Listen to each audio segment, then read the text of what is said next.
Hi, happy Sunday. Lynn Sharif here to talk Sunday Soul Chat.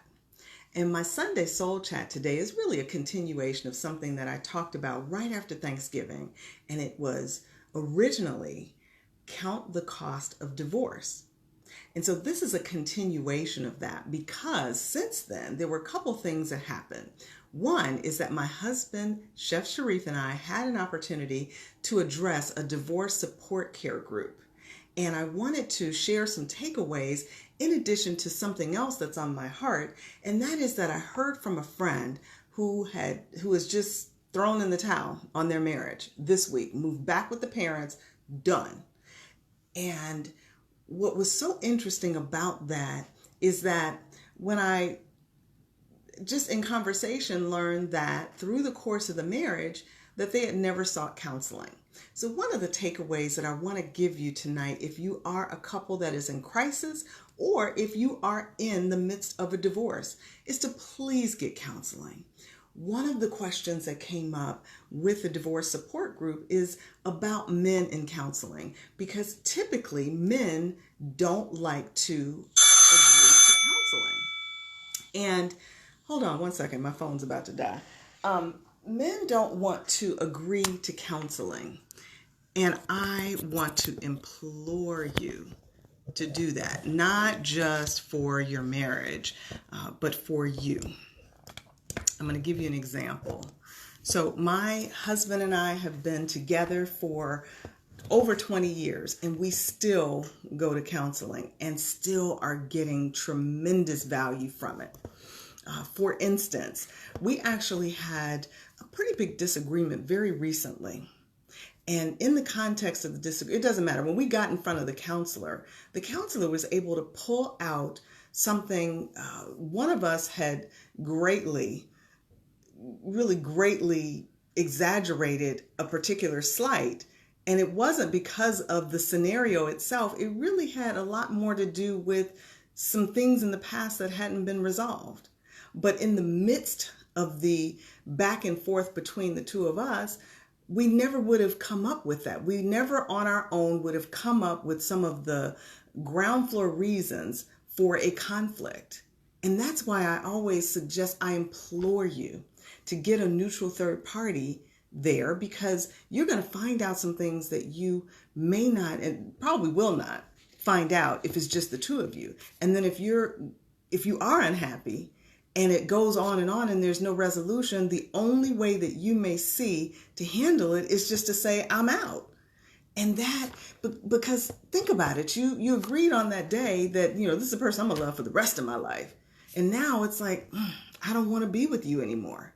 But in between then, there were slights, there were things that happened that you had to get repaired. And if they didn't get repaired, then it just became irrevocably broken. So the takeaway that I want to give you is to get counseling. The second thing that I want to suggest to you, to implore you, is that if you are in the middle of a divorce, to get into a community. What do I mean by getting into a community? We spoke to a divorce support group. There are divorce support groups all around. I don't want you to go through this thing solo, because it is it's a time of brokenness. It's something I don't wish on my worst enemy. And go back to I did a talk on December 1st about it, counting the cost of divorce. I was talking about it in relation to children, but even if there are no children, there still is a bit of brokenness that will be a part of this. And if your spouse or if your soon-to-be ex-spouse will not go through counseling, still do it yourself. Because here's the thing.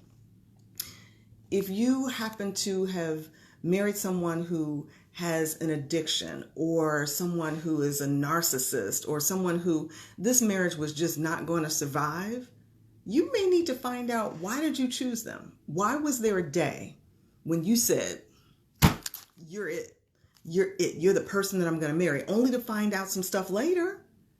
So you need to find out, what is it in you that caused you to choose them, if they really were, because there are some people that just will not. They will never submit. They're not going to be married. So then why did you choose them? So you have to fix the brokenness that may exist in you. And this is something else we said to this support group. It's very easy to point the finger at the other person and say, you're the reason that we're divorced. And while there may very well be scenarios like that, you also chose that person. So we all have a hand in it. So as I mentioned, get counseling is the one takeaway. Get into a community, people who are also going through this so that you can support each other through it. So please look for that. The other thing, and I've talked about this before, but if you are having serious conflict with your ex-mate, the opposite of love is indifference. And the opposite of love is not hate. But if you are in a place where you really, there probably is some shred of love if you've got some kind of, a lot of emotion that is going on. I just want to say to please avoid it. Avoid divorce if you can. Because there are sacrifices and pain for not just you. It's you. It's your children. It's your family. It's your friends. It's everybody that is damaged in this. And so if there is a shred, and even if it's, okay, we're just going to stay together for the kids, there can still be hope. God only needs a little bit.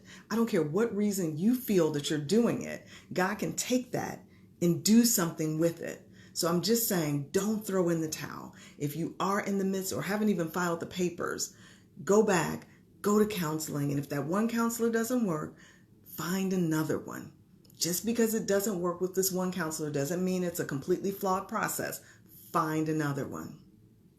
And then the last point that I want to make to you is that if you are in a marriage that failed, understand that you are not a failure. You had a marriage that failed, but you're not a failure. Because one of the other things that happens with divorce or going through it, because I can tell you how I felt. I was ashamed, didn't really want to talk to people about exactly what happened. Because again, it's a colossal failure. It's like I stood in front of however many hundreds of people were at your wedding saying, this is it forever, forever. And it's like, oh, dang. Okay, now I'm divorcing. And so that can bring with it shame. It brings with it brokenness, but you are not a failure. Your marriage failed, but you're not a failure. But the caveat that I'm going to give you is that you still have work to do. If you were the cause, a major driver in driving your marriage to the ground, you got something. And as I said, for that person that chose, you have some work to do too. Because if you do not, if you choose to say, I'm good, I'm going to go, you will get into another relationship and you will drag all that baggage with you. And trust me when I tell you, it won't go away. And so when my husband and I got together 20 years ago, we started, and I'm so grateful. Thank you, Chef Sharif. I am so grateful that he is a man who was not afraid to open up to a counselor. This is actually, there are two people that I heard about this week that are in pain. They're in pain, but will not seek counseling. I don't want to tell people my business. Trust me when I tell you that is not the way to think. There is help available. There is hope available, but you have to avail yourself to it. You don't have to be where you are. You don't have to live in that pain. So I just wanted to give you some of the tips and pointers that came out of that conversation with the support group. And I also want to ultimately tell you that if you're in a period of struggle, know that there is still hope. And I want you to grab onto the smallest shred of hope and know that your marriage can survive. So I appreciate you joining me tonight. If you know somebody who's in this particular scenario, please share this video with them. Take care. Bye-bye.